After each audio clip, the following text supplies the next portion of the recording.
the successful conclusion of COP26, where the countries agreed to the rule book, which makes it then possible for all the countries to go ahead full stream in implementing their NDCs.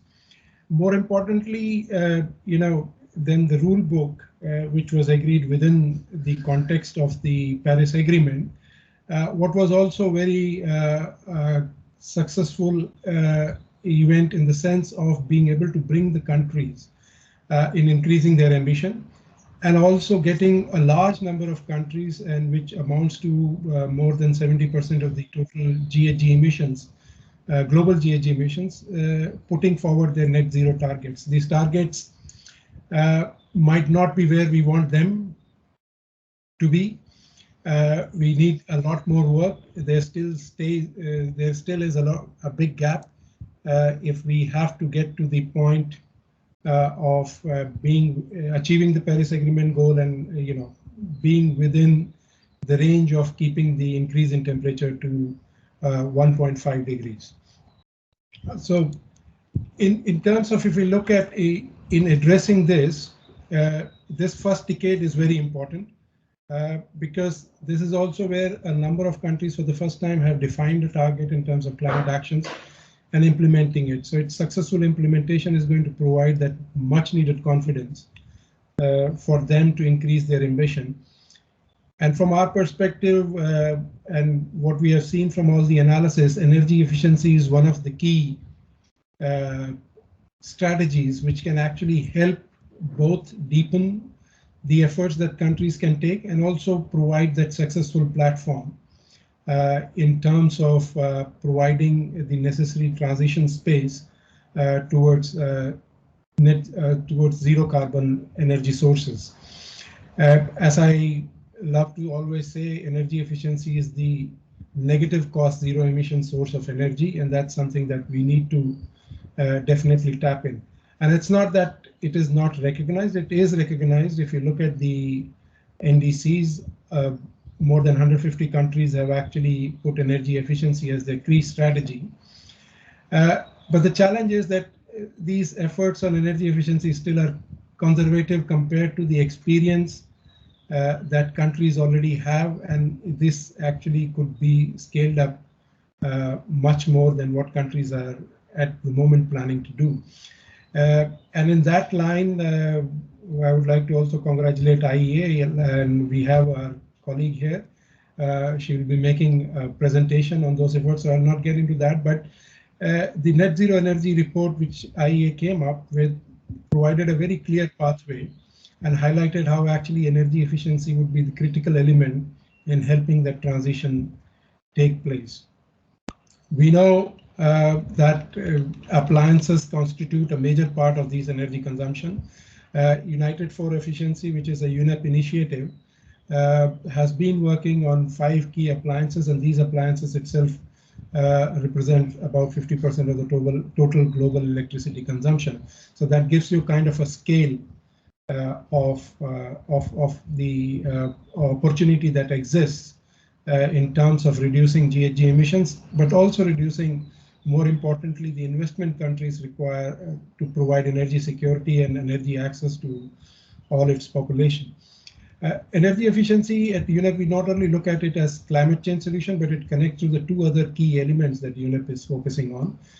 One is pollution-free world, and second is restoring ecosystems.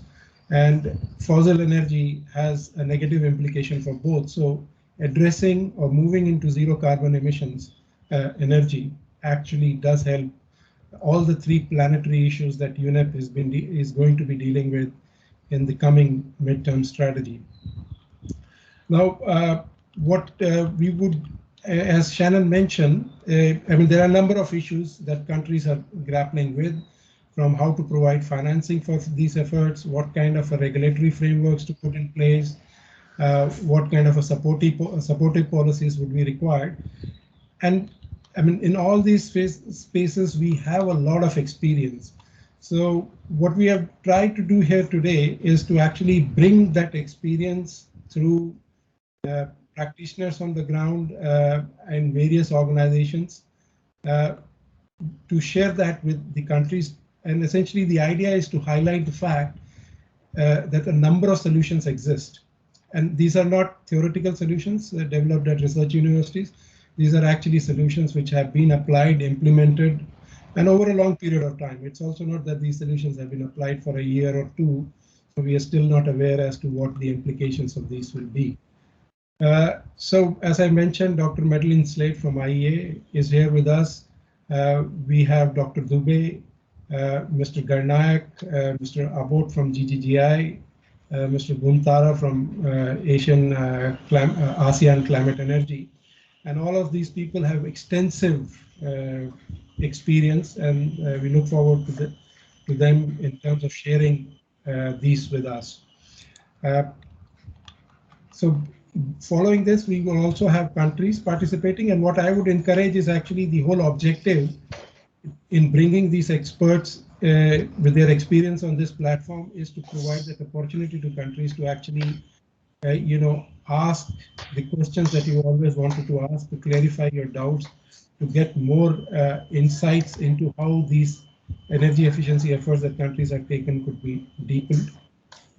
On behalf of our partner, which is now called UNEP Copenhagen Climate Center, which earlier used to be called UNEP DTU Partnership, United for Efficiency Initiative, and NDC Partnership. We are very happy to welcome you all once again. And of course, I also would like to mention the financial support that International Climate Initiative have provided, which has made this webinar possible. So I look forward to actually myself learning, listening to all the experts, and encourage you all once again to use this opportunity to find as many answers to as many questions that you may have. Thank you so much.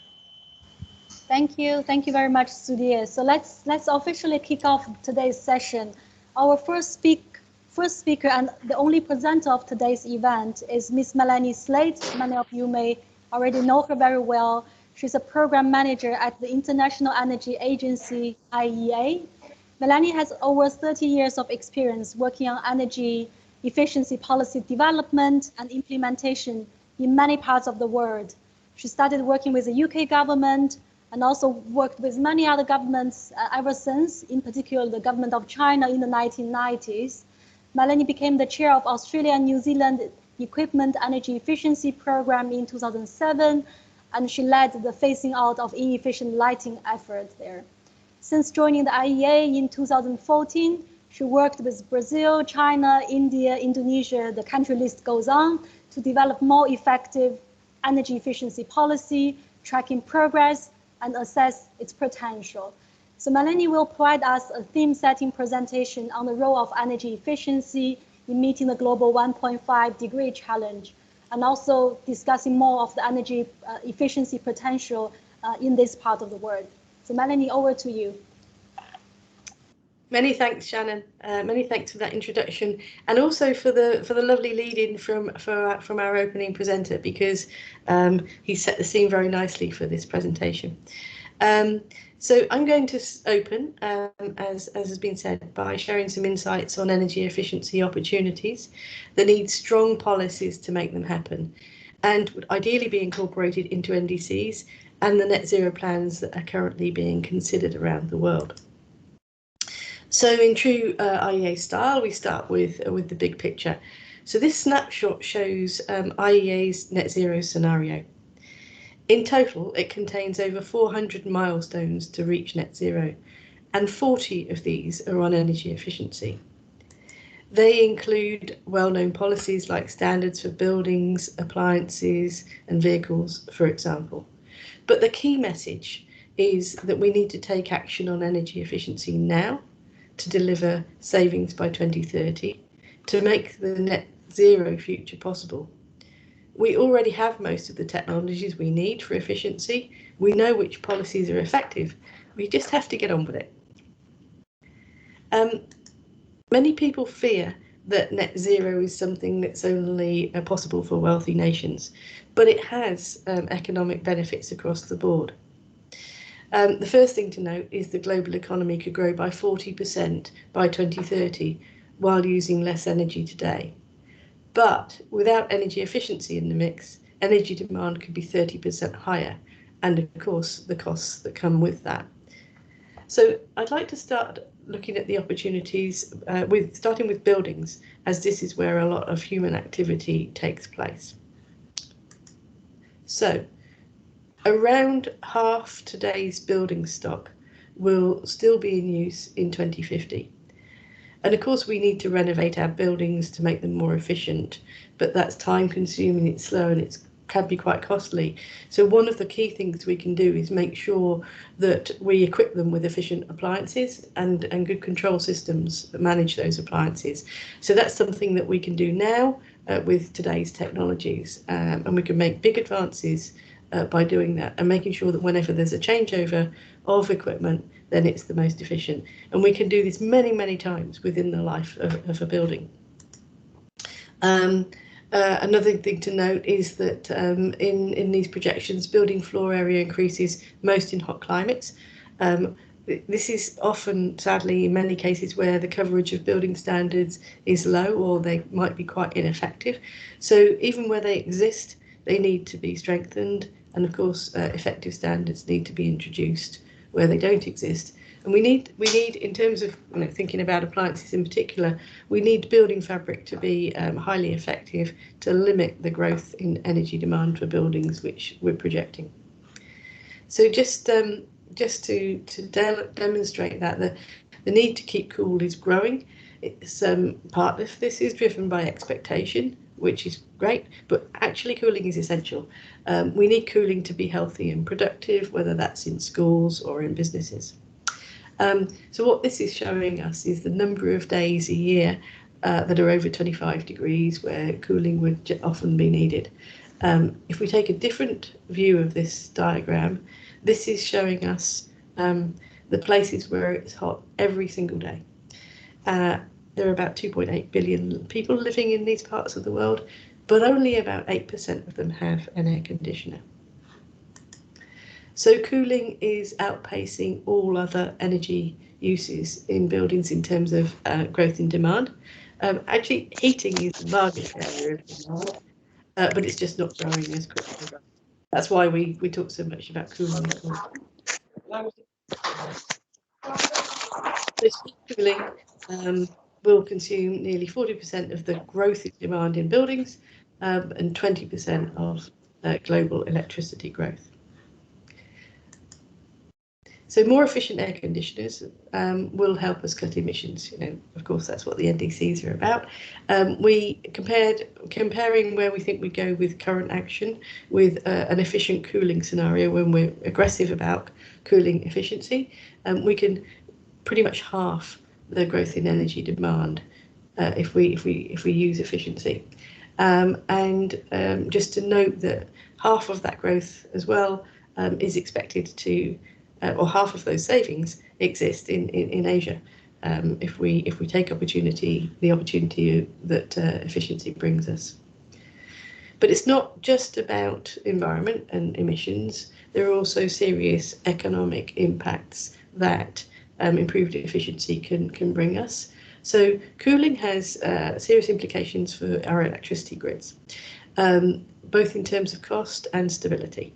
So cooling, fast increasing cooling demands can be really quite detrimental in fragile grids. So they can really damage supply for all economic activity if they're not managed well.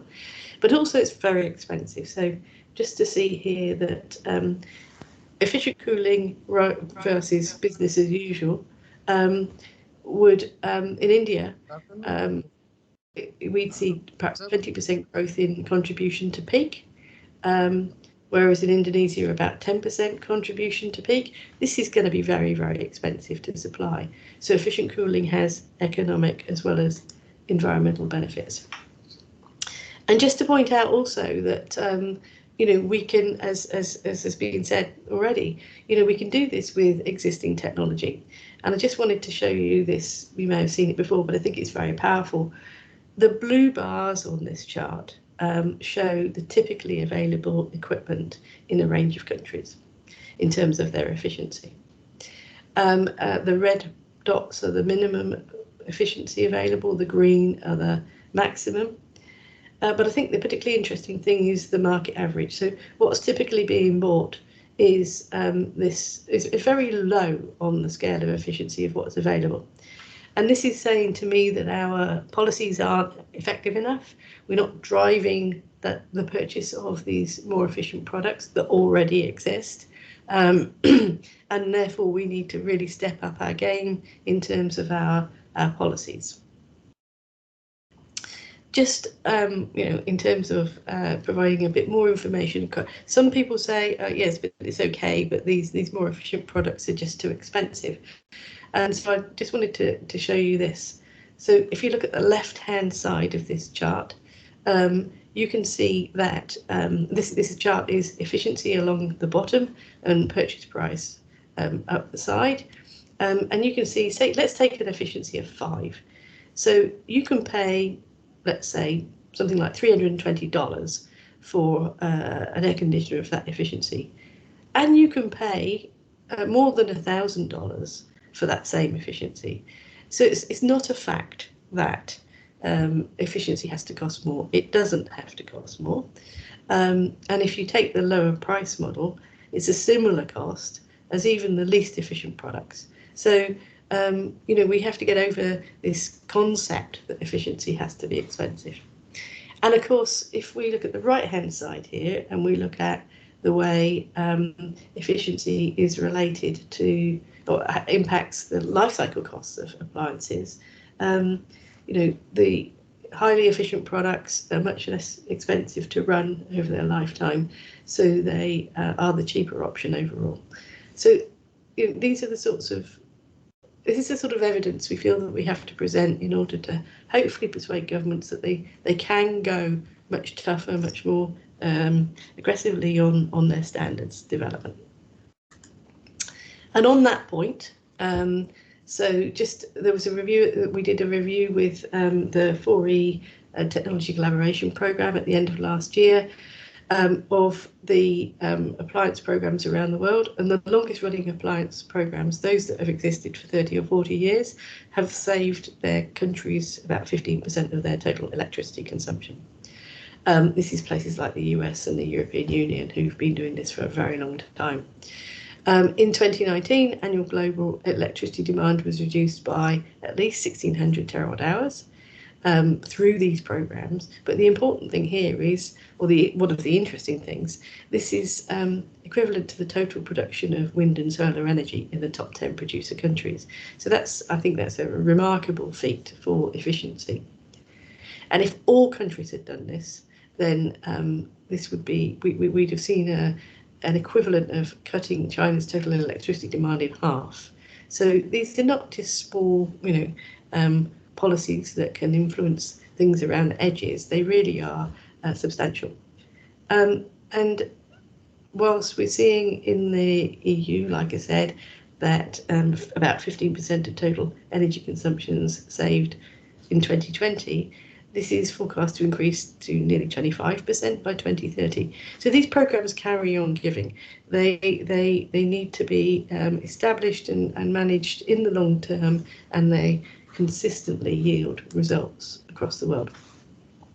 So on that basis, leading up to the COP last year, the UK government, as the COP presidents, they wanted to drive further international action on product efficiency policy, and together we launched a call to action to strengthen ambition, to raise ambition in terms of appliance policy.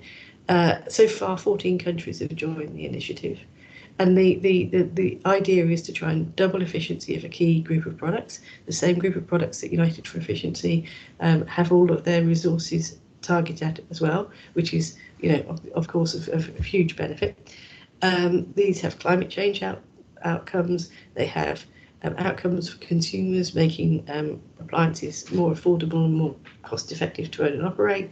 They stimulate innovation and make business opportunities, but also, of course, there's which has also been mentioned. There's the environmental impacts that products can have that are considered here. So things like ozone depleting substances, reducing water consumption. So there are other areas here that need to be considered.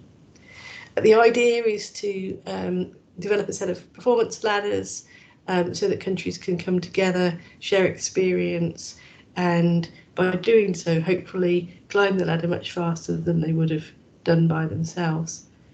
Just to use a very practical illustration of this, which exists, which is well known already. So for electric motors, there is an international test method for industrial motors.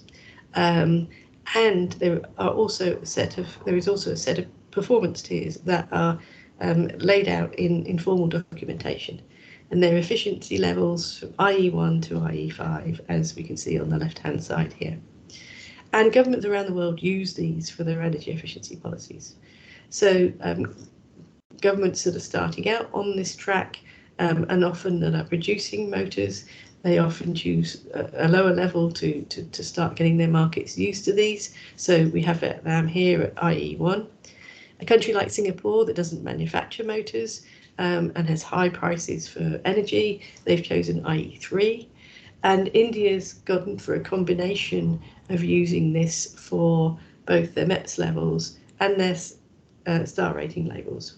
We see other examples where a country might have, say, a MEPS level of IE3, but all of their incentive programs, their rebates, their tax benefits, or preferential loans even, they're all targeted at the IE5 level to try and pull the market in that direction.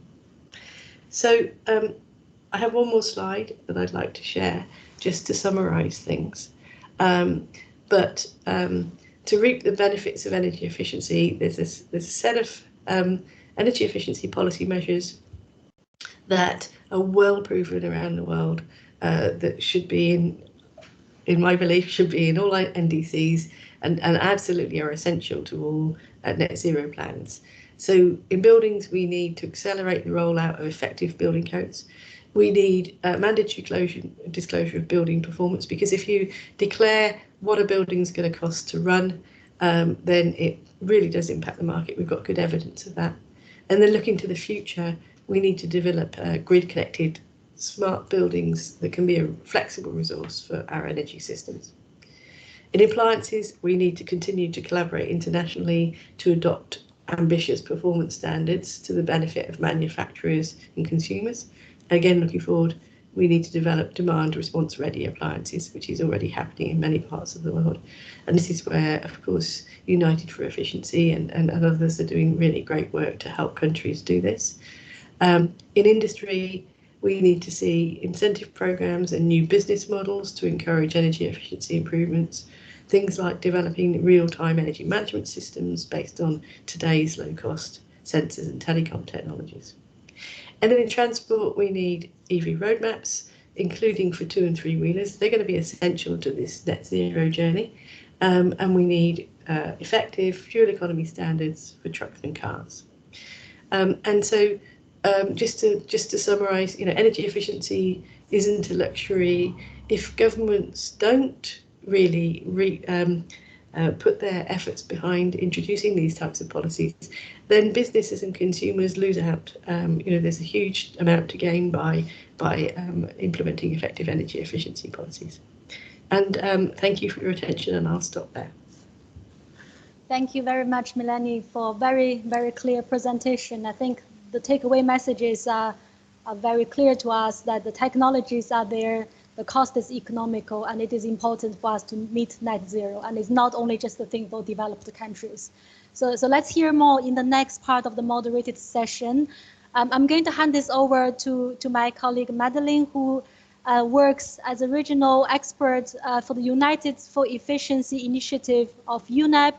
She coordinates regional projects on energy efficiency, lighting, cooling, the use of appliances.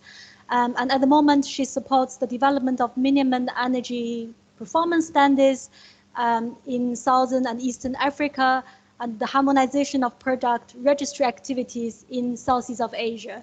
So Madeline, over to you to be the moderator of the next part of the event. Thank you very much, Shannon, and thank you very much for the nice introduction. So I will be your moderator during the next 3 panel discussions. And for the first panel, I would like to invite Mr. Sanya Dube to this room and Mr. Keith Morrison. If Mr. Keith Morrison can join as well. Yes, thank you very much. Welcome to this panel. I will be excited to speak to you. So this panel has essentially 2 topics. We will be speaking here about policy and regulatory tools, as well as fiscal policy and public procurement. But first, let me introduce the 2 speakers. So as I said, we have Sanya Dube here, and please excuse me for maybe not pronouncing your name correctly. I do my best. So Mr. Dube is from the International Institute for Energy Conservation, short the IAC. And he's the president and the CEO of IEC with over 30 years of experience working in energy efficiency and other energy-related areas. And prior to his current position, Mr. Dube was leading IEC's operation in India and Southeast Asia, and has also worked for USAID and other international organizations. Mr. Keith Morrison is from the government of Mongolia. Mr. Keith Morrison has in-depth experience on policies as well as energy efficiency, and works currently at the Energy Conservation Department of the Energy Regulatory Commission. So we have 2 topics in this panel. As I said, there's one topic is on policy and regulatory tools, and then there is a second question about fiscal policy and public procurement. And to really be able to dive into both topics more in detail, I would like to split up this panel. So first we will be talking about policy and regulatory tools, and then later on I will be posing you questions about fiscal policy and public procurement, so we can speak more in detail about both of these topics and hopefully enable some kind of more exciting exchange as well among you two. So to start off, our question on policy and regulatory tools is if they have proved their effectiveness in delivering the energy efficiency promises, and how they have how to have them scaled up and become mainstreamed. Mr. Dube, you have quite some experience on tools and policies and regulatory tools.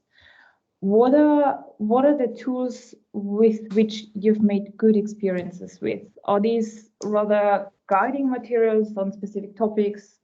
For example, energy efficiency standards, or these rather handbooks or manuals or something else? Or maybe you say these paper-based materials, they don't help too much and it's rather trainings or personal exchanges. Thank you, Madeline. Thanks, everybody. It's a very interesting debate here.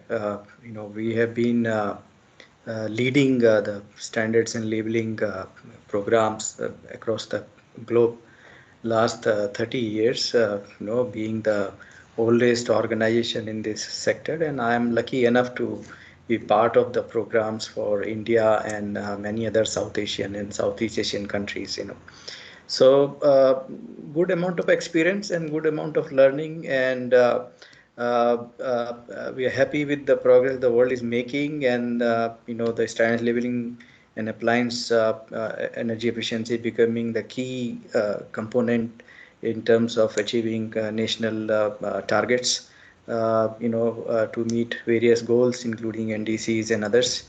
But some disappointments as well, because in spite of having a good start with the lead countries around the world, still there is a long way to go for a couple of small and other countries where import focused economy works in terms of appliances and equipment.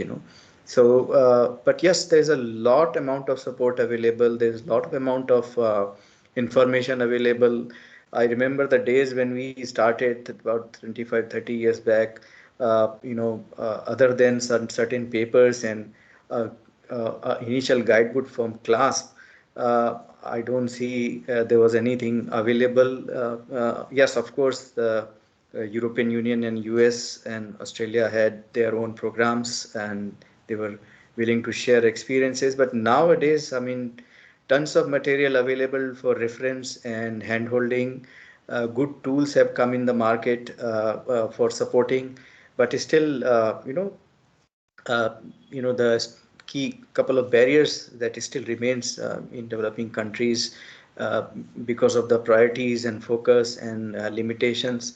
And this appliance standards labeling a key area where behavior also play a key role. So the national level communication campaigns and other programs still have to see a light of the day in many countries to achieve successes. But yes, I mean, if we talk about good, reference material and tools and regulatory guidelines and policies and tools are available. Yeah, to start with, class, did publish a good amount of documents and developed tools and compiled a lot of information all together. They have the standard living policy toolkit available freely, very useful in addition to their guidebook. And they help in product and policy analysis with their PPAT tool. MV and guidebook is available for class that I can see many countries in Southeast Asia and Asia are referring to that. Very handy and useful. IEA, of course, Madeline has just make good presentation. Has a lot of publications coming up every year, but I love the technology collaboration program where 4E publishes the project E trends, which is very useful for nations to keep watching and see and keep deploying. And I mean, she just spoke about the seed program. It's a wonderful because the niche future is about going for the super efficient. After the COP26, there is a call for action for products, which was part of her presentation, and I see that as a future. And then there are other products to follow. And so a lot of good activity going around through seed. They also keep conducting policy exchange forums for helping the countries, governments, and representatives to attend the online sessions and learn about different policies coming up in different countries. Although a number of members are still uh, you know joining the program, but this can certainly help Southeast Asian countries and other small countries in Asia to adopt a lot of this information which is available. Never, not. I'm really a big fan, and IIC is part of the United for Efficiency initiative. One type of publication that they have come up is like model regulation guidelines for energy efficiency and climate friendly air conditioners and refrigerators. Looking at the current scenario where when we started we were mainly focusing on energy efficiency. Later on everybody realized that the other than the efficiency, the gases that are being utilized for air conditioning and refrigeration, they also needs to be climate friendly, low global warming potential. So a lot of research happened, and then now every program that is being designed has a consideration about climate friendly energy or energy efficient refrigeration and air conditioning. Lighting cannot be left behind. U4E also has a guideline for the lighting for the lamps basically.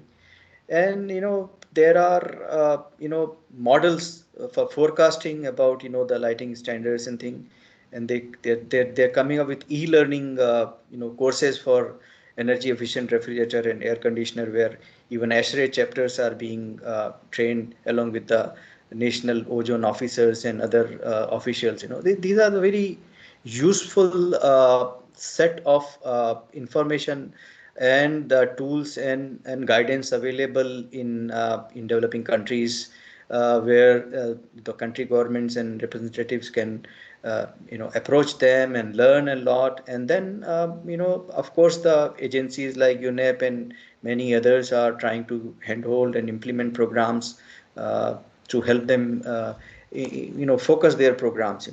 I'll come to procurement little later, but right now the key focus is basically if any country, I mean, there are two parts we can always talk about. One is, of course, the countries having manufacturing facilities to manufacture appliances and equipment, and the other set of countries are they export. So for both of them, there are different set of rules that apply, but mainly the national government have to come up with strategies and phases to basically adopt the fast moving energy efficiency standards, and accordingly introduce labels to educate the consumers. But the buck doesn't stop here. I initially mentioned Thank that you. Yeah. the Thank you very much for this Yeah. very elaborate answer. Yeah. I Yeah. have actually prepared quite a list of questions. Okay. So it's exciting to hear that you have quite a lot of experience and a lot to say here. Let me ask Mr. Q Morrison. Mr. Q Morrison, you're from the government of Mongolia, and it's really good to have a national experience as well here in this panel. And therefore, I would like to ask you, what role do those tools that are developed at an international or rather regional level, what role do those tools play when it comes to the situation at the national level?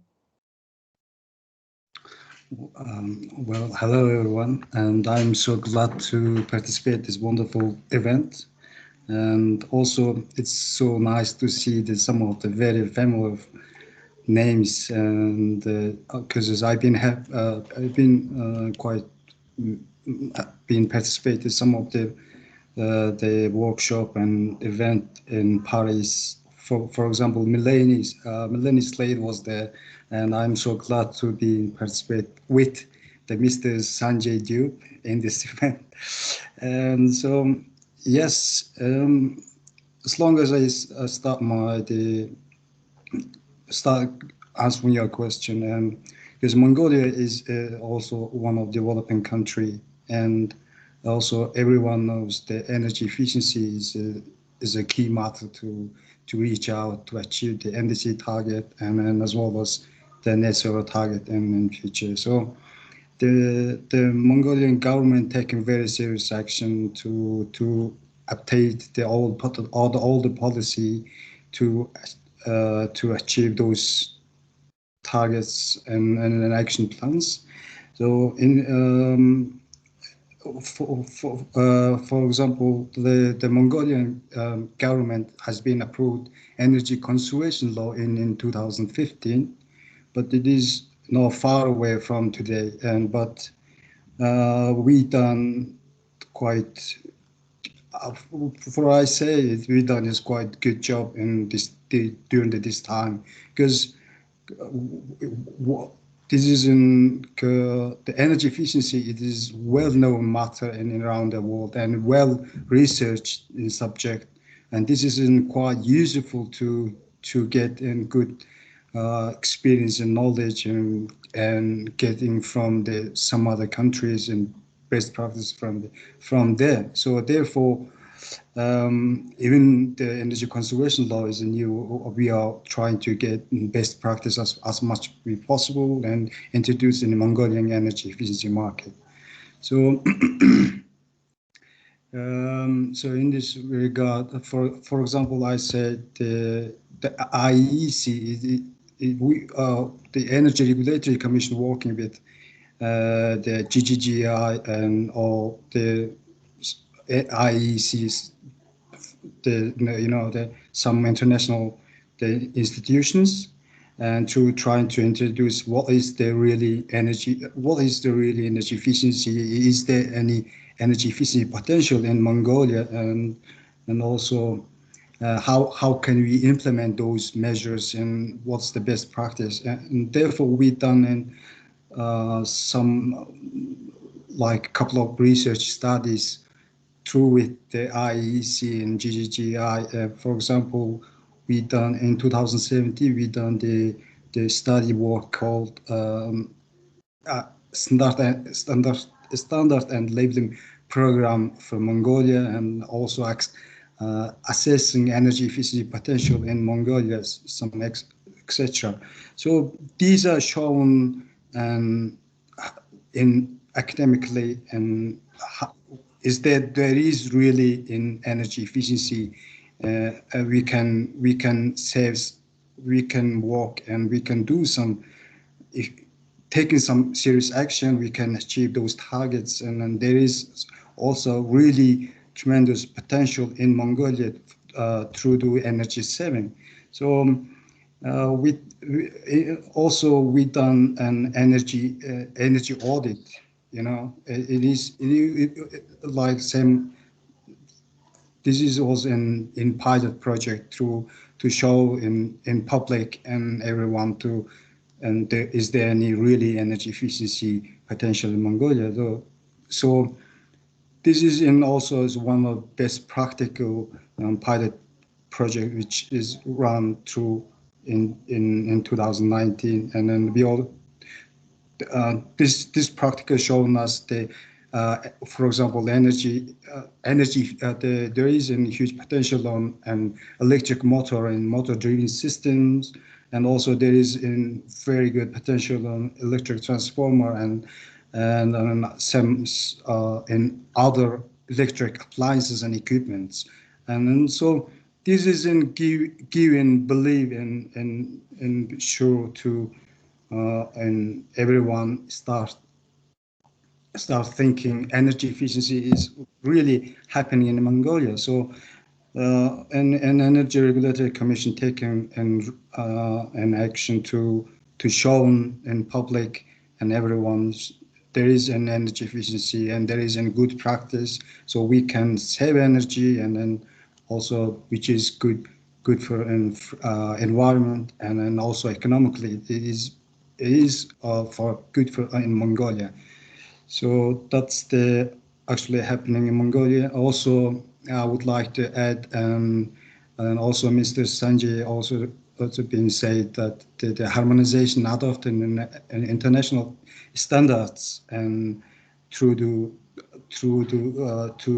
saving energy efficiency. So therefore, we actually adopt some of the IEC standards, for example, and have to find out and the energy efficiency of the electric motor and transformer or something like that. So in 2019 we are actually adopted in 15 energy efficiency related standards. For example, the energy efficiency for the transformer, also energy ISO 50001 and energy management standards series. So that's is the most and tremendous work we bring in Mongolian market. So let me conclude my my speech, and because so therefore we done and bring actually we in Mongolia and energy efficiency and environment and politically it is existing in Mongolia. So we are trying to shape up and also we are trying to bring in best international practice in Mongolia to achieve for our NDC target and some other policy document. So thank you. Thank you very much. We are actually, from the timing, we should be at the end of the panel already, but we haven't even spoken about fiscal policies and public procurement. So I would like to move over to this topic and at least cover it with 1 or 2 questions each. So the question of this topic is how to use fiscal policies and public procurement to provide adequate incentives to stimulate energy efficiency investors. Mr. Dube from IC, what approaches with regards to fiscal policy and energy efficiency do you see as useful? And maybe we could have each of you talking for about 2 minutes, so we make sure we don't overstretch the time too much. Thank you. Thanks. This is really a key push that each country needs. The fiscal policies and also the financial incentives to promote these programs. Of course, the generic terms, if you call the tax rebates and many other the component level tax holidays and all those kind of things are very important. But I think that for the Southeast Asian and Asian countries need to basically internalize this as a policy in terms of their coming of their national budgets, because it's all linked. You cannot just subsidize one sector and compromising with the other sector. So in my learning, especially in the case of certain large countries, when they internalize into the budget and then started subsidizing or providing tax holidays and things to the the appliance standards and equipment programs, then it works better. Rather than giving small soaps for specific purposes. Financial incentives are very, very important for manufacturers and nations. Small schemes like, generating certain amount of fee from labels and, the test cost and, challenge testing, and those kind of things can be covered with those kind of, cost generated out of the sale on labels or something, very nominal amount, less than half a, or maybe less than quarter a dollar or something, can be charged, and then the same part of the money can be utilized for building a capital to subsidize the program or run the program self-sufficiently in many countries. So there are various ways and means to support nations, but there has to be a will first, and the other small, the great amount of the weakness that have been noticed where a lot of work needs to be required is to bring forward the utilities, to introduce more rebate and other programs and more demand side management, including appliances and other products, and even the DR programs, this is important. So considering the time constant, I will stick to this much only. But yes, this is a very big area where nations needs to focus. Thank you very much. Mr. Morrison, so public procurement, it's mostly actually happening along predefined criteria, and those predefined criteria, they're often what we see in my work, or what I see in my work, they're quite hard to change. Such as, for example, that several prices have to be obtained from retailers, and then the product is being chosen based on the cheapest price. And in many cases, energy efficiency does not really play a role in that regard of predefined criteria for public procurement. What are the challenges in reality in governments to change public procurement policies, and how could that be done? Yes. The financing mechanism is crucial and major key for the implement those energy efficiency measures. And obviously, the Mongolia, and also I believe in some other developing countries, they need if they implement any other energy efficiency related measures and activities, they need money. So therefore, the government of Mongolia try to be open for everyone to invest or to work in Mongolia, especially for an energy efficiency market, and also try to setting up the branches in Mongolia, some retail retail and retail branches, and such as an ABB, Schneider Electric or something, and also try to bring in energy efficient equipment and technologies, bring in the Mongolian market. So, so also for the public procurement, we in Mongolia also has their own law for the procurement law, and there is, this is only for the public entities and a local state budget the entities. So in private sector, they don't need any issues to introduce the procuring and those equipments, but in public places, in public entity, it is very hard to buy or procuring the electric equipments what they need, because they need. Therefore, we adopt an international standard. For example, the IEC one for the transformer and electric motor. They put those in standard on the technical requirements of the procurement paper, which is allow them and they allow them to buy and bring those energy efficiency products in their facility. So that is this is an good practice happening in Mongolia right now, and also we the Energy Regulatory Commission also every time to show in public, and energy efficiency is most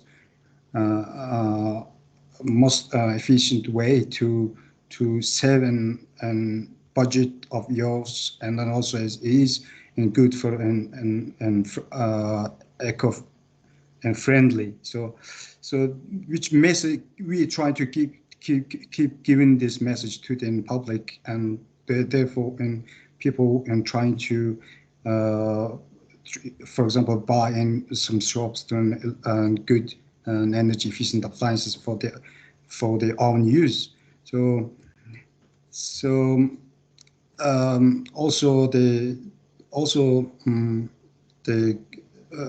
for example, Minister of Finance in Mongolia and Minister of Energy and Energy Regulatory Commission in working together to introducing like electric metering system to bring in public entities and in industries for the this is in actually one of the measures and government of Mongolia taking for the today in public. So actually it is long ongoing process, but it is doing very successful in last 4 to 5 years time. So I believe we in Mongolia and already setting up NDC action plan measures. So in 2020 to 2025. So this is in very specific time, and there is also very specific measures there. So so therefore we are trying to use these standards and regulations to promote and to achieve those targets. We are really working on those things. Yeah. Thank you very much. I would have loved to continue the discussion with you both, but unfortunately we reached the end of our time. And I would like to thank you for your very interesting speeches both and answers to those questions. Thank you for joining this panel. Thank you. So for the next panel, I would like to welcome Mr. Bradley Abbott and Mr. Garnick to this panel. Mr. Abbott and Mr. Garnick, please join and please switch on your cameras. Hello, good to see you. Hi. So Mr. Bradley Abbott is working at the Global Green Growth Institute, the GTG or GGI. He works there as a project lead and is a resource efficiency and sustainable specialist focusing on the development and delivery of strategic initiatives covering the built environment, industrial process, and international development cooperation. He has worked with some of the largest global ESCOs over the past 20 years and designed and delivered energy and resource efficiency initiatives for many stakeholders. And Mr. Garnick is working at the Energy Efficiency Services Limited, the ESL India. He's the executive director of ESL and has more than 27 years of experience. Mr. Garnick has served in government, bilateral and international organizations at various capacities in the field of energy policy, energy management, and resource conservation. He's currently leading many portfolios in ESL, handling a project worth of $250 million in India, and has also led the company's operation in Southeast Asia and generated ESCO markets in Thailand and Vietnam. Bradley and Mr. Garnick, welcome to this panel. I'm looking forward to the discussion with you. As for the last panel, I would like to split up the questions into two parts because we have two big contents here to discuss. The first content is financing and business models, and then the second content is carbon financing. So let's start off with financing and business models. The question here is, what can we learn from existing financing and business models, such as energy service companies based financial model to drive up energy efficiency deployment? And how can we strengthen those models and continuously innovate so new and additional financing can be leveraged for energy efficiency investment? So again, welcome to this panel. Bradley, can you share with us some concrete best practice experience with an energy efficiency financing or and a business model? Yeah, absolutely. And thanks for inviting me for the panel and the event. I appreciate it. Yeah, my background, as you mentioned, I've worked in the private sector for ESCOs, Siemens and Honeywell, and then I've worked also in the aid sector and doing consulting work. But my experience with the as far as energy efficiency financing, and particularly you had a mention of ESCOs. I think if we look at the ESCO sector over the last, there's been ESCO activity in multiple countries for the last at least 40 years. I think one of the key learnings from that is that really in the ESCO sectors that have been vibrant and active are really anchored in some sort of institutional entity that has catalyzed the market. So, I mean, if you look at the U.S. ESCO market, for example, it would not have happened unless the federal government had really been behind it. So, and other various government entities.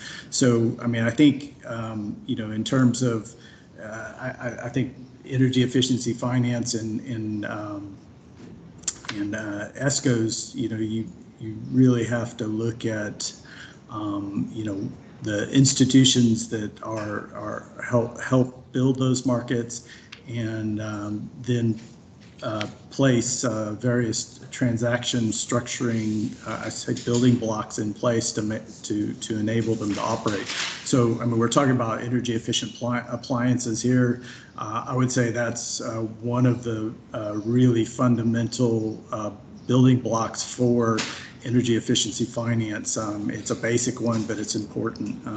It helps reduce risks, and transaction partners, they understand if appliances are certified and by a recognized authority, they're going to perform as labeled, and there's some assurance that energy is going to be energy savings are going to be happen. But and just to close, I mean, I think just emphasizing these building blocks for transaction structuring. So appliance standards are one of them. You can go on to measurement and verification standards, standard contracts, things like this. But those things are all really important, I think, for energy efficiency finance to really take off in any country. Thank you very much. Mr. Reganik, India is, due to the big market, one of the key players in the region. And we heard today as well. I hear some an echo. Mr. Luis, can you please mute yourself? Thank you very much. I still hear an echo, unfortunately. Now it's gone. Thank you. Sorry. So let me ask the question again. Mr. Garnik, India is due to the big market, one of the key players in the region. And we heard today as well from Melanie Slade from the IEA that especially the cooling demand actually in India will increase over the next few years. How has the efficiency of electric appliances changed in the last 5 years in India? And what do you predict will happen in the next, let's say, 5 to 10 years? And what does this actually have to do with financing? Thank you very much, Madeline, and my co-panelist and others. Good afternoon from India. Yeah, this is a subject which has been in the heart of the Indian policy makers as far as national energy conservation is concerned. The MEPS which Melanie showed in her slides and pertaining to certain data of India. In fact, this program is one of the successful programs in the context of standard and labeling, and which of course covers more than 20 appliances as of now. And if you just see the recently concluded COP26 event in Glasgow, where the talk about the energy efficiency and the clean energy emission reduction, it has gained its more importance. And India is always in line with how to shape this to gain more multiple benefits in various sectors of the economy. The standard and labeling program, which was established in the year 2006 onwards, we have seen a ratcheting of the standards in over the years, particularly the appliances like air conditioners, the refrigerators, even the other appliances, going for a higher tightened standards in every 2 years. So this requires a complete consultation with the manufacturers, the designers, the technology providers, after going through a massive market assessment study and consumer, knowing the consumer behaviors.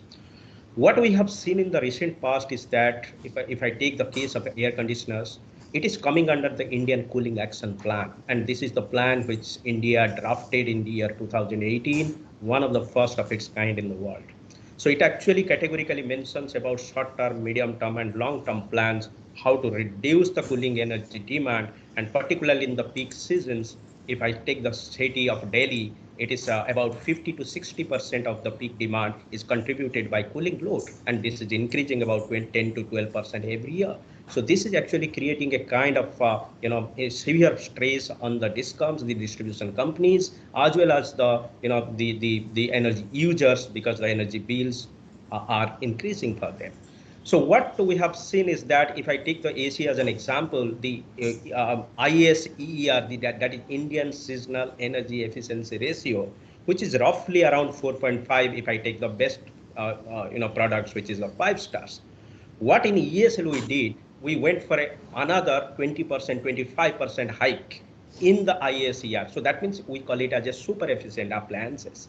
So this super efficient appliance, which is about 5.4 ISER, that will actually reduce the energy consumption by 20 to 25% because of the high efficiency, and the consumer is going to pay a less than 3,000 to 4,000 rupees, Indian rupees in a year, less energy cost.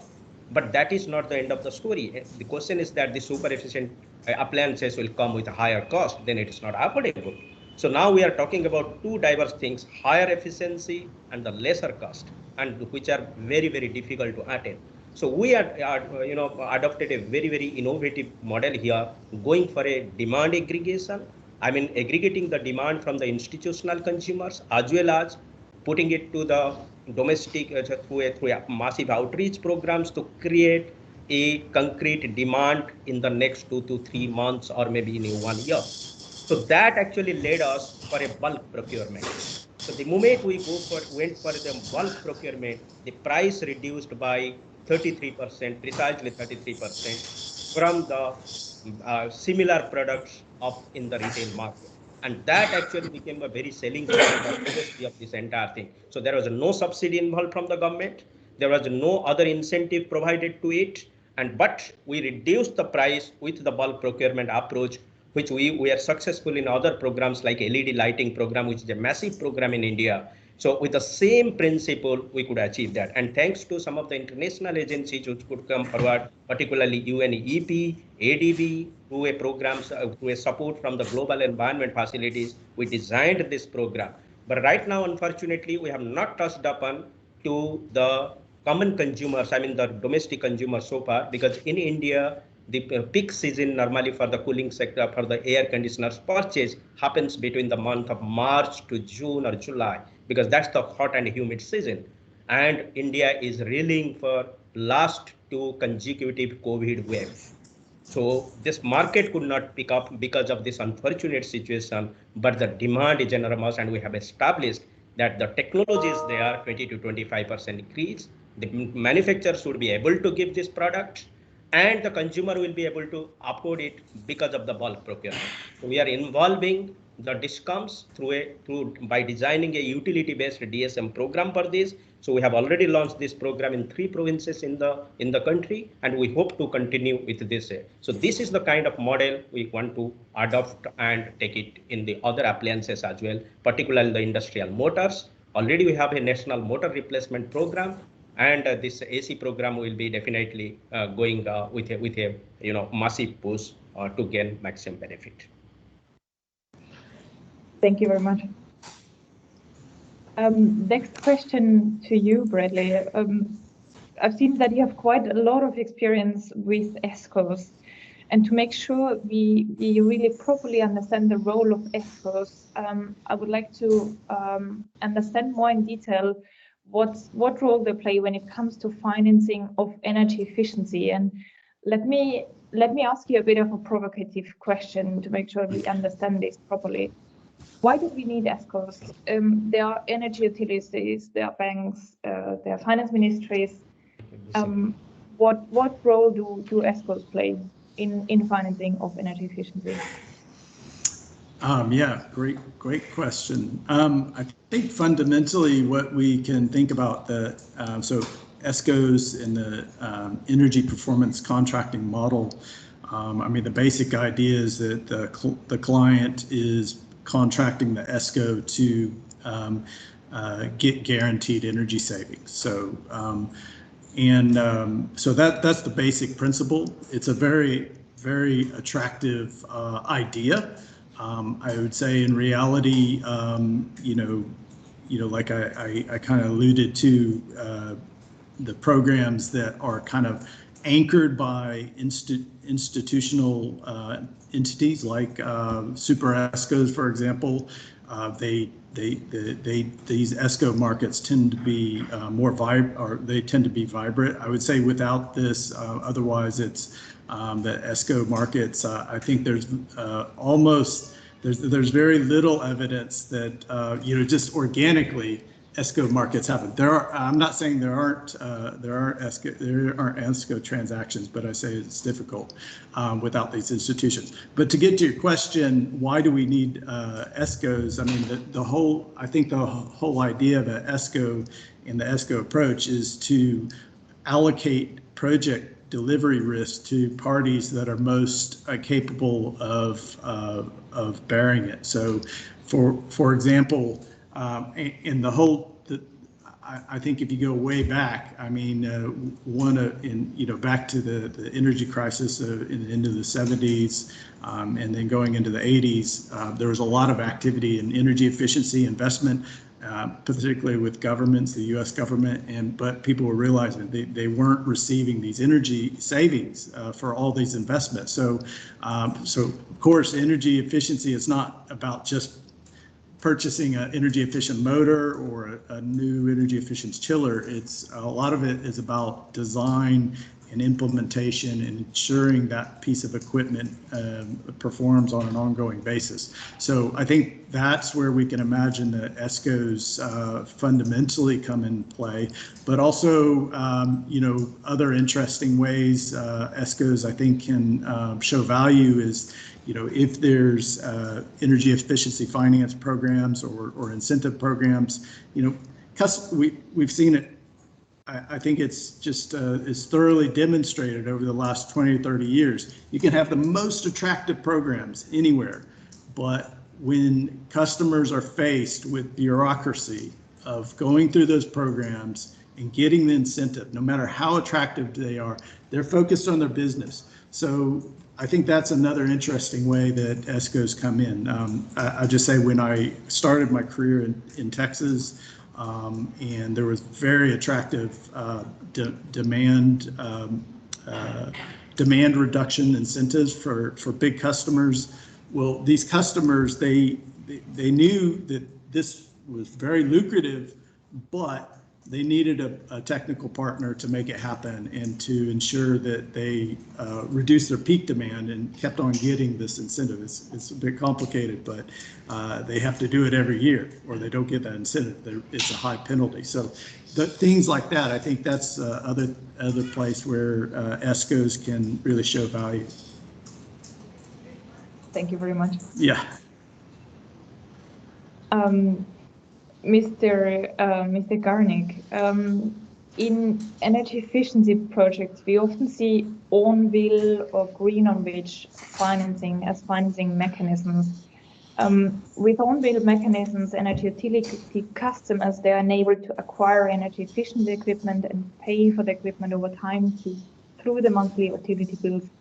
While with the green-on-wage mechanism, flexible and simple repayment terms for sustainable energy products through salary deductions are offered.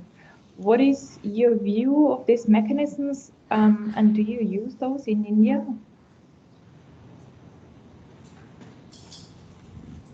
I think you're muted. Could you unmute? I'm sorry. Thank you. In fact, this on-bill financing model has been a very, very proven mechanism elsewhere in the world. By involving the distribution companies and getting the payments through the monthly or quarterly bills, whatever. We had this experience, but there is a challenge also. Let me just highlight those points during this discussion here. In 2016, when we had this first LED program, the domestic efficient lighting program, we call it very popularly known as Ujala program in India. So this program at that time, a 9-watt bulb was something about $5. And this was very, very unaffordable to the common people here in India. And that was a major challenge. But at the time, although the technology was there, I mean, in the form of LED, and which is going to replace, which is supposed to replace a 100-watt bulb with a 10-watt bulb or a 60-watt bulb with a 9-watt bulb, something like this. So the savings are very well known and everybody understood that that's it. But the cost became a major deterrent factor to go about this. What at that point of time we said that okay, we'll give, so so $5 means, if I talk in Indian rupees, it is roughly about 350 rupees. So we told to the consumers who participated, and that consumer must be a genuine consumer. Genuine consumer means he has a legal electricity connection. And that consumer is encouraged to take at least, at most 8 bulbs. That means roughly about 2,000 rupees or so, 2,400 rupees or so. But we said you give 10 rupees per bulb as an upfront payment. And the rest of the payments, you have to make it in 10 installments. and that installment is added onto the on-bill, I mean, it's a monthly electricity bill. It worked fine conceptually, although we were successful in certain states. But what as an ESL, what we faced in the challenge of the program management. The kind of data needs to be kept. The kind of, because at that point of time, there was not much digitalization happening because it was going to very, the very depth and corner of the country. And when you are dealing with the consumers at that level, you have to have those kind of information in a proper database, because in the next, it's not only by collection of that EMI in 10 installments, it's also, we have to ensure its warranty period of about 2 years, which are being given under this bulb program. So these were the challenges. Many places we face this problem that one consumer comes to us and he says that, why I am being charged with EMI, although I have not taken this bulb. So it becomes a kind of a litigation at certain points. Let me be very honest with you here. And this program management became a challenge. But at the same time also, this on-bill financing model for the LED bulb program, it had its own natural depth. Why? Because of this bulk procurement, the cost of the bulb now is roughly about 38 rupees or 48 rupees. Now the consumer itself is able to buy upfront. Why you will go for a EMI model, which is a much complex model, number one. Number two, for EMI model, I mean this on-bill financing model, we have to take the regulatory approvals also. We have an electricity regulatory commission, and that ERC, they have to approve this for any kind of changes that is going to figure in the electricity bills, because it is as per the Indian electricity rule. So the regulatory challenge and the program management aspect, which I told you, that was actually one of the major problem and challenge. So subsequently, we reduced that particular EMI model. That program was taken out of the design, and then we went for the upfront payment model. Now, coming to your other question, you talked about this green financing and all. It's a very interesting point. Recently, we are implementing this program about 10 million LED bulbs of 9-watt bulb. It's a 12-watt, sorry. For the rural consumers. Why rural consumers? Again, because although we had distributed 360 million of bulbs in the domestic consumers, but all 88% of them had gone into the urban or the upper urban class. Rural people were not benefited by this program. When we did this, then we thought that why can't we take this to the village level, to the rural level? Even for this 40 rupees per bulb, the rural person, the village people who have less economical strength, so they will also not be it is not affordable for them to get this. So what we said, he has to pay only 10 rupees, rest 30 or 40 rupees, which is my procurement cost, that has to come from the carbon financing. So from the UNFCCC protocol. So it's a CDM mechanism, but there is a baseline. The baseline is the incandescent bulb. We are successfully doing this as a pilot, but we have to see how the money from the UNFCCC is coming back to us. Our calculation says that if the CER value, I mean 1 ton of CO2 value, if it is less, I mean if the value is $3 or more, then the program is viable in a period of 7 years. Otherwise, the program economics may get a little bit shaky, and that we have to actually observe. So this is the kind of model by involving the carbon financing mechanism in the bulb program, we see a massive market here in India, because rest 20% of the rural market is yet to be touched, and that is why we are upbeat to bring this financing mechanism in place. Thank you very much, and that actually leads us directly to the second question of our panel, that is the carbon financing. And the overall question is there a potential role for the carbon market to leverage resources towards such investment? Bradley, how can we advance the carbon financing, and what are the trends? Maybe I should have told you I'm not exactly a carbon finance specialist. I wish I could get my colleague here sitting next to me on the call, but I think one thing to remember, which Dr. Garnick touched on, is how do we scale up the generation of carbon emissions and crediting carbon finance. So, for example, here in Cambodia, in our program with the garment factories, it's been, it was initially identified as and it is a great opportunity for carbon emission reductions. There's no doubt about it. But what we come down to is how do we do that in, a whole process for measuring a carbon emissions and then the carbon emission, awarding the carbon credits. And for that, like EESL, they're acting as an aggregator. And really, I think that's one of the key things. You have to have the aggregator in place to ensure that things like the MRV, so the account, measuring the emission savings and ensuring they're documented and everybody agrees that they're happening. Well, if you're doing that on a really small scale for retrofit per retrofit, it is never going to make sense. But, I would say at current carbon prices, they'd have to be way higher. But, I mean, this isn't a new issue, but, when you get an aggregator in place, and I think really appliances, and when we're talking about appliance efficiency, it's a great opportunity for carbon credit generation, because things like an electric motor, a light bulb, in other appliances, they should be really straightforward to do the MRV and verify that the carbon emissions have been achieved and pass on the proceeds.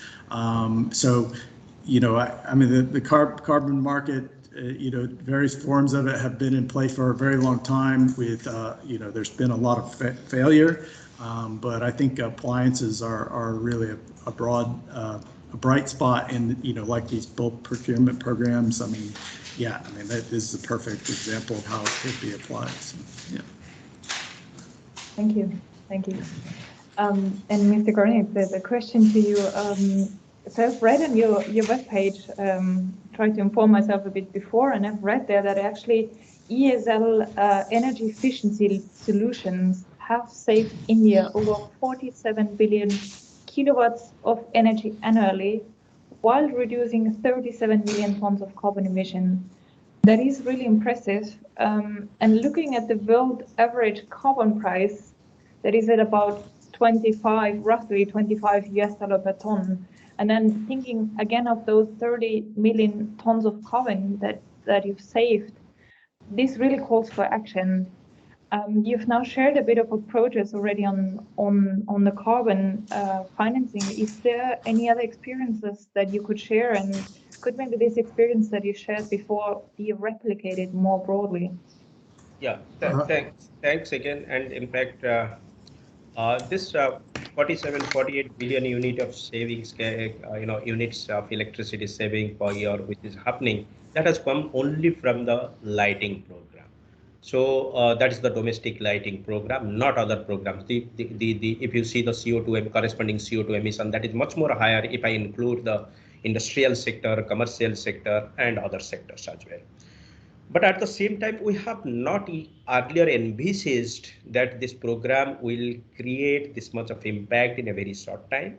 As Bradley has already highlighted, that it requires a transaction process. That means a transaction cost is involved. There is a baseline involved. There is a monitoring and verification by a third-party agency involved. So these are even if we are going to leverage this carbon financing things, we have to go through these processes which are well laid out by UNFCCC. When this program was initiated from 2016-17 onwards, we had not captured those baselines in a much detailed way. So we cannot actually leverage that particular thing at this point. Now that's a learning in the past. We saw that this is the happening. And now the program which I said about the rural consumers, that is being built based on all these kind of data information and the the procedural aspects that are being taken care of, so that it can actually fulfill the requirements of the compliance requirements of the UNFCCC. So yes, your point is well taken. Last whatever we have done, we are not able to take that credit to our end, but going forward, this is going to be a normal practice for us. Thank you very much. 1 minute each. Is there any final topics that you would like to share that we haven't addressed in this panel? Just 1 minute, please, because we are already slightly over time. Nothing from me. Thank you. I mean, yeah, it's okay.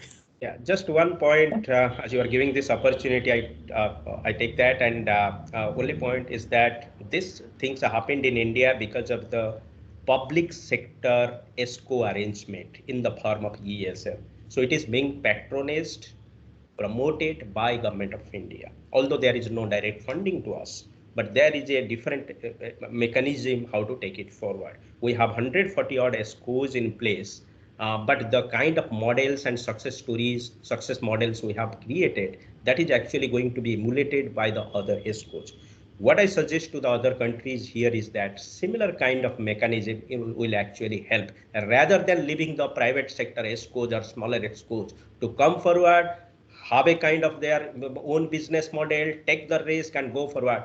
Things will happen, but things will not happen the way government wants, or it will not happen in a much rapid way. I would suggest governments in various countries should think how to establish an ESCO with a public sector entity kind of thing, which can actually take the technical as well as the financial risks. So that is going to actually be a game changer, or maybe a more pathfinder going forward. Thank you very much. Well, thank you for participating at this panel. It has been a very exciting discussion and great to hear from you. Yeah, I think we are over with this panel for now, and we have to move already to the next one. Thank you. Thank you. Thank you. Thank you. Bye. So for this panel, I would like to welcome Mr. Septia Bintara and Dr. Hadang Son from Vietnam. Please, Mr. Septia and Hadang Son, thank you for joining. To shortly introduce yourself, so Septia Bintara is from the ASEAN Center for Energy, shortly called ACE, and he has very relevant experience in collaboration, as he's the manager of sustainable energy at ACE, which is actually an organization that works together with 10 member countries of ASEAN. Septia is in his position responsible for sustainable energy, renewable energy, energy efficiency, and energy conservation. And Mr. Hadang Son from Vietnam is the director of the Center for Energy and Green Growth Research and has over 15 years of experience in the area of climate change, energy, green growth, and sustainable development policies. And before he's worked as the Deputy Chief of Party of the USAID Vietnam Low Emission Energy Program, and he has also worked for Vietnam's Ministry of Industry and Trade. Mr. Hadang Son and Septia, welcome to this panel. The question of this panel is, or the topic of this panel is actually effective collaboration. And the overarching question that we are trying to address here is how to establish effective collaboration arrangements so policymakers, regulators, manufacturers, financiers, and consumers can collectively work towards a common energy efficiency goals. Septia, as ACE, you're dealing with 10 ASEAN countries. I imagine that it's often difficult to get actually everybody on board and to also take decisions when you have so many stakeholders involved. And with my project U4E, we're actually often working with ACE and the ASEAN countries, and we see when ACE is involved, you're very trained in achieving effective collaboration arrangements. What are your hints, and are there some good experiences that you would like to share with us? And do you maybe also have some advice for others? First of all, thank you very much, Madeline, for the introduction, and thank you also for the organizer who invite us for this event. I think one of the best practice is to conduct a coordination call at a regular basis. For example, we call it a partner coordination meeting for renewables, which we include all elements of stakeholders, policymaker, dialogue partners, and international organization to discuss and streamline all the stakeholders' effort in ASEAN. I think we could replicate this to the energy efficiency effort. However, first, I think we need to identify what is our reference. For ASEAN, we have the ASEAN Plan of Action for Energy Cooperation, or APAIC program. And at the larger context, we have the SDG 7 and SDG 13, which related with energy sector. Then the most importantly, how we could make action together to support the program through sustainable action. Well, I think if all of us here, all the EE stakeholders agree to do this, I think let's do it. And hopefully we could streamline better, more and more for better cooperation and for effective cooperation, Madeline. Thank you. Thank you very much, Sabir.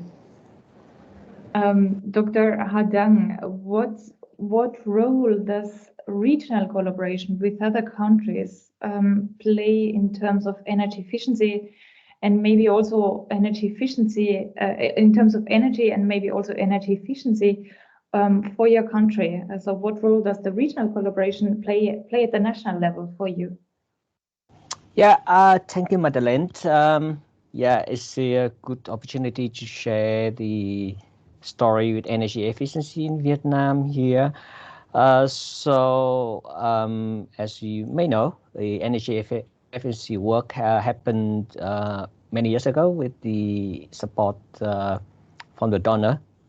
And I believe it's sometime back in 2010 or so, the Ministry of Science, Technology, Environment at that time had received the funding from the donor, and then in the first time in Vietnam, we have a network of energy efficiency offices, a center to work toward the energy saving, mainly electricity saving in the country. And then follow up with the donor support. Then the government decided to establish the in the first time the national program on energy efficiency back in 2006, about 15 years ago. I think Finland, the World Bank, and IDB has a very strong role for the establishment of the energy efficiency in Vietnam. So yes, the leadership role of the government is very important with energy efficiency, different from other things. Like you can see recently, a lot of investment happened in Vietnam on renewable energy. But energy efficiency really, as our colleague Melanie mentioned, need to see a lot of like policy happen. This had to be set by the government, because it's involving many things. For instance, contractual term, the investment, the enabling environment for the investment on energy efficiency, because usually the investment on energy efficiency will have longer term for return on investment as compared to other things. For instance, if we talk about like solar investment recently, the break-even may happen after 6 to 7 years. But energy efficiency in no way. Usually we have to talk about like 10 years or more, except for the low-hanging fruit solutions, just like changing the lamp in the building. I mean the lighting, efficiency lighting, air conditioning also require like 6 to 7 years. If we touch with like technology. I mean that you have to change the motor, you have to change the whole production line. It requires more, and it depends a lot on like the how different policy, for instance, taxes, the incentive set by the government. Vietnam learned a lot from India, as our colleague just shared in the previous section. Back in 2012, Vietnam, with the support from the Danish government, also learned from the India how they set up the program, how to set up the capacity building program, the training program. We also adopted the training energy efficiency and energy management training book that the Indian government used, and it's quite good because it's quite practical in terms of like guiding the practitioner, the manufacturer, the company, how to make the assessment and consider what could be the most appropriate investment in the energy efficiency. Unfortunately, between 2016 and 2019, the committee kept like I don't know what happened, but kind of like a big gap in the policy, and people in the government didn't realize the important role of energy efficiency. That's why there's no clear policy and state budget reserved for the energy efficiency program, and that's why we can see that the network of energy efficiency center in the country is kind of like inactive for 3-4 years, and now when we work again with the government, try to encourage the energy efficiency effort in the country, it's very difficult to reactivate that network because people have more have different interests, and maybe human resources now is kind of like a challenge because a lot of people move to work on the renewable energy. This is much easier. You are dealing with something that you can see the payment back like after 1 or 2 years. Energy efficiency is like you have to rely on the saving every year, and it's really difficult on that. So again, the leadership of the government is important, and also with the country in like Vietnam, which is under the transition to like, especially with the net zero commitment of the government in COP26. The support, very strong support from the donor community is also very important to help the government of Vietnam, and also bring in the finance and technical support that can help the like practitioner, the manufacturer, all in the market, because we tried to ask with the ESCO before, but it's not easy. Also, it requires also the very strong financing network in Vietnam. To really have need to have a strong knowledge on the energy efficiency, how to deal with the contract, how to deal with the like MRV, and so on. That will be the challenge at the moment with the government of Vietnam. Thank you very much. Satya, I would like to ask you now a question in terms of different stakeholders on the board, because naturally manufacturers, they often have opposed views to say policymakers. One wants and needs to make profits, while the other one needs to usually establish policies that are of benefit for the population. With regards to energy efficiency, this could mean, for example, that manufacturers of, say, air conditioners want to sell low efficient equipment, while policymakers want to sell or want to see on the market highly efficient equipment. How do you deal with opposed views of different stakeholders in general? What are your experiences with that? Thank you very much, Madeline, for the interesting question. Yes, recently in ACE, we received a lot of opportunity to collaborate with partners. And this is something that interesting, at the same time is quite challenging. Interesting, almost all of the partner want to go towards the same direction, better energy sector, much more efficient technology, and so on, etc. Challenging, as you mentioned, this is absolutely right. When the stakeholders are from different discipline, maybe different interests as well, I think some of discussion, also maybe the high-level discussion, can be heated. However, so far we can't see any major challenge with this situation, Madeline.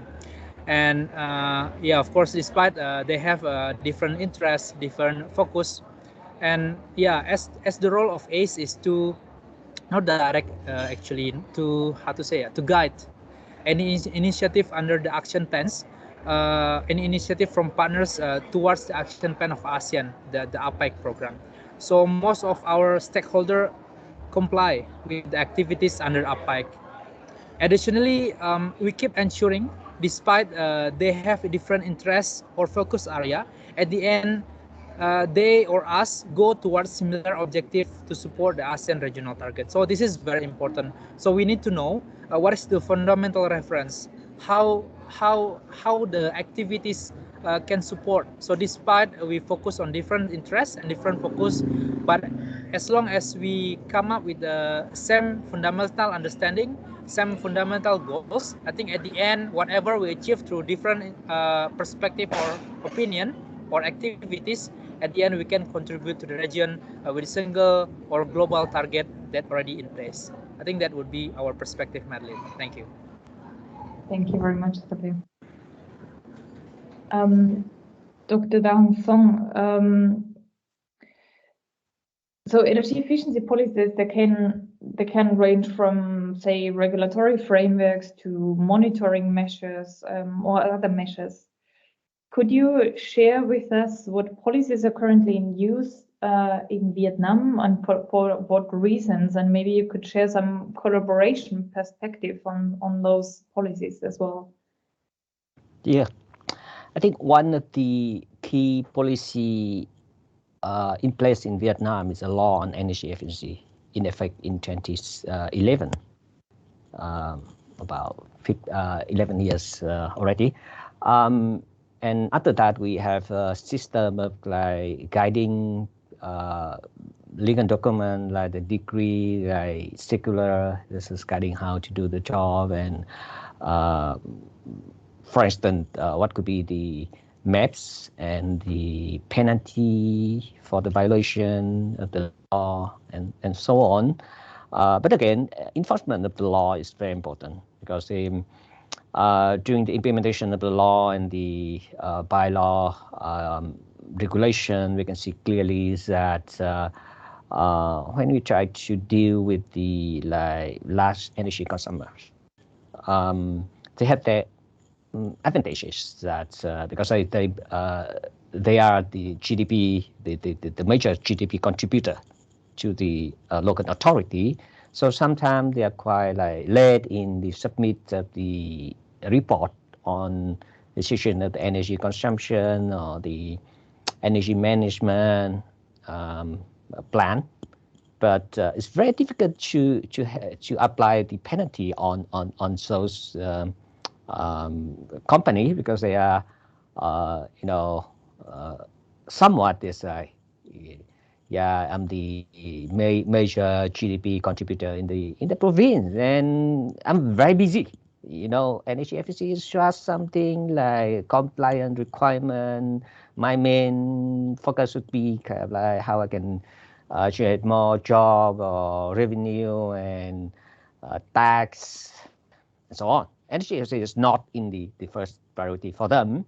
And also, given the somewhat low retail tariff in the country as compared to the neighborhood country, it's very difficult to convince those companies to see the benefit from like energy saving, except for those like company with the very high compliant requirement, for instance, with the API company. They have to follow the group policy, so it's much easier to talk about like sustainable development or the energy efficiency and why have to set up the energy management system in your company toward the annual target or whatever setup that needed.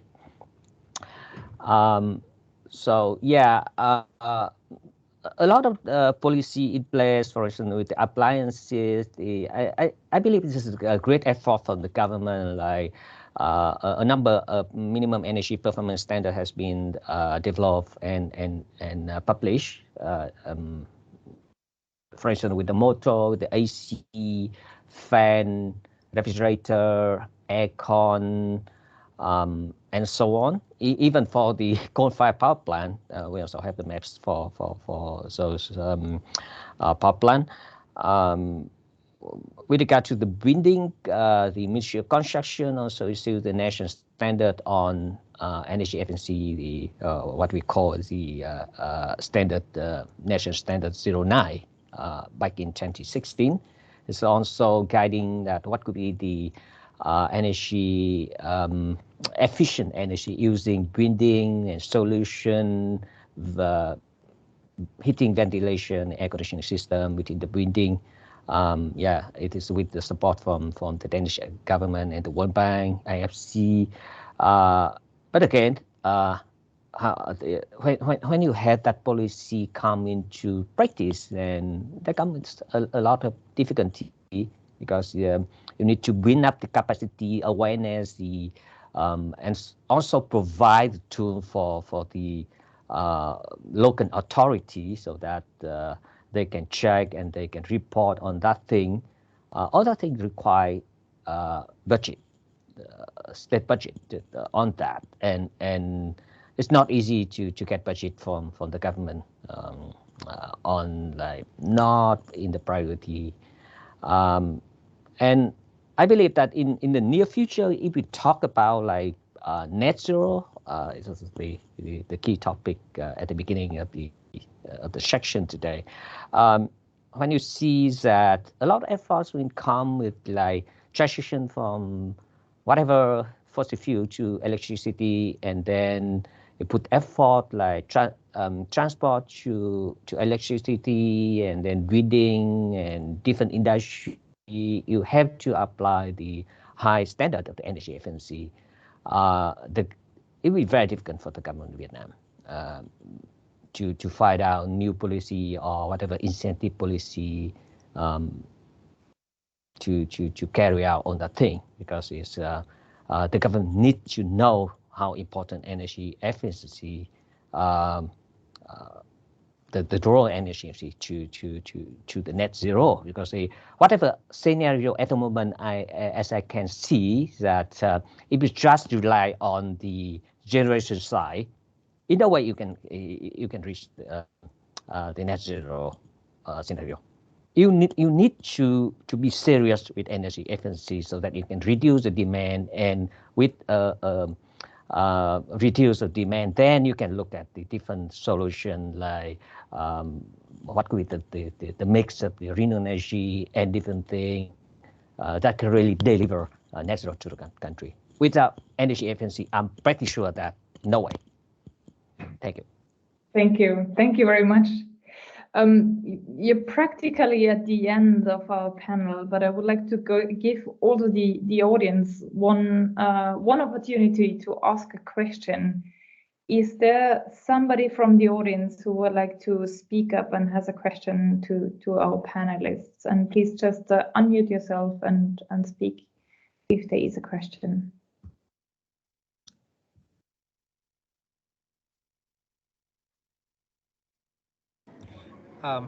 Madeline.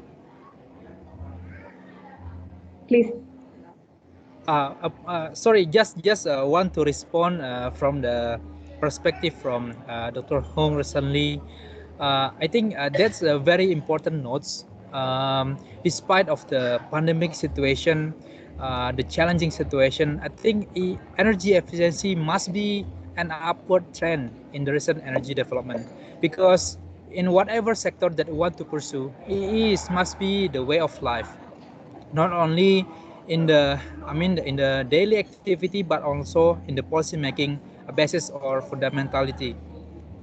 And I would like to set out some important notes for EE development, especially focused in the ASEAN region. First, from the industry point of view, I think we need to specify and to do specific measure that would include, for example, adopting higher efficiency equipment or machinery and industrial restructuring. This is quite challenging. And yeah, meanwhile, I think it takes cross-sectoral understanding and effort and require consideration how to incentivize employment investment in non-traditional industry. And second, transportation. In the transport sector, we show 18% of reduction in demand, and this is coming from improvement of the engine. And of course, by EV on board, I think this is very good opportunity. And this vehicle technology continue to show promising trend, and let's support, make them more affordable for our market in the future. And lastly, residential. In the residential sector, we show saving achieved focus on home appliances, but we can't limit on this only. So according to our discussion with member states, some of our member states prioritize improvement of the efficiency for refrigerators. Then eco-labeling policy can be particularly very useful by showing a long-term saving from choosing energy efficient model and not just the refrigerator's retail price. So I think this is quite how to say highlighted item moving forward, Madeline. Thank you. Just a quick note of mine. Thank you. Thank you very much, Septia. I think that marks as well a nice summary of our discussions and of the whole panel discussion. I'm afraid we are at the end of our time already. So thank you very much, panelists, for also this panel. We had quite some exciting discussions around the topic of collaboration here, but also exciting discussions before on policies, on fiscal policies, on business models. So thank you again, all panelists. It was a pleasure talking to you. And thank you very much, Madeline, as well, for your great moderation. You know, we are ending the event in good time. So let me just turn to Dr. Sudhir Sharma for final words from him before we officially close the session. So Sudhir. Thank you, Shannon. Thank you. I would like to start, first of all, saying that this was actually very informative. And for me, there are a few things which stood out, which I thought require repeating, especially from our colleague from IEA. The fact that the minimum energy performance standard set by the countries in all the cases was below what is available in the market. So indicates that actually the policymakers are targeting very low, and there is a big scope for increasing and actually making the minimum energy performance standard much more stringent. So that's something which stood out. And second, I think was very interesting statistics which I had never seen before, was about how much energy efficiency has helped in reducing the electricity demand, and that it is comparable to what the renewable energy is contributing. And I think that particular piece of information highlighted very well that how aggressive efforts on energy efficiency will create that space to curtail investing any more in fossil fuels, and not only save investments in that, but kind of be able to channel that investment towards renewable energy. So that's, I think that those two things from the presentation kind of provides the very nice context of why we all should be actually focusing on energy efficiency. And as we heard, there are a number of, the experience is huge, well-tested methodologies, regulations and policies are available. Various financing models have been tried. I think one of the things which I would like to highlight, and Mr. Ganayak came to that, very interesting, is the carbon market. I mean, one of the areas where the ESL actually benefited from carbon markets, and in fact, we are working with ESL and we are working on looking into ESL's business and see how they can, create carbon assets out of the energy efficiency initiatives that they take in the Indian market. And how that can add to actually the bottom line in making it even more profitable. And to me, going forward, energy efficiency would become also more important because all the NDCs will translate into actions for various actors. For example, Vietnam recently passed a decree which will establish a cap on a number of industries, and I think energy efficiency would be one of the fastest ways for entities to achieve those caps. So I think that was an important point that got highlighted. The last thing which I would like to say is that, as you can see, there's a vast experience. There are a number of initiatives. UNEP, through its United for Efficiency, is very happy to provide any kind of a support in terms of providing any further information, linking up with various initiatives, and ourselves, since we have this U4E initiative, working on these 5 appliances to provide any technical support that countries might see would help them in achieving the energy efficiency targets that they have set. So we'll be very happy to do that. In the end, one last most pleasant job that I have is to thank all those who made this webinar possible. And let me start with our experts and panelists and speakers, because they brought in a rich set of information and analysis which helps us in taking this topic forward. We would like to thank them for closely working with us and making this actually a very effective platform for sharing that information. And then I would like to also thank our funders, EKI, which actually has funded the project which we are carrying out. We have a couple of work on energy efficiency which we are doing in Mongolia and other countries in the globe, the 10 countries that we cover. So this is one of the objectives of their funding, is to take the information across and make it widely available. So that we would like to thank them.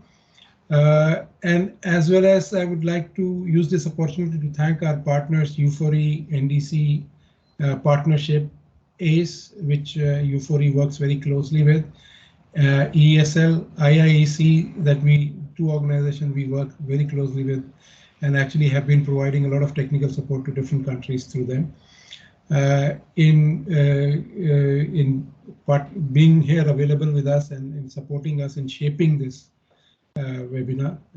So that's actually helped kind of provide the quality that we hope has been very helpful to all the participants. And lastly, but not lastly, but before that, also our colleagues from UNEP Copenhagen Climate Center, which is a technical partner under the NDC Action Project, providing technical support. So that's, and they have been working closely with us in helping organize these events.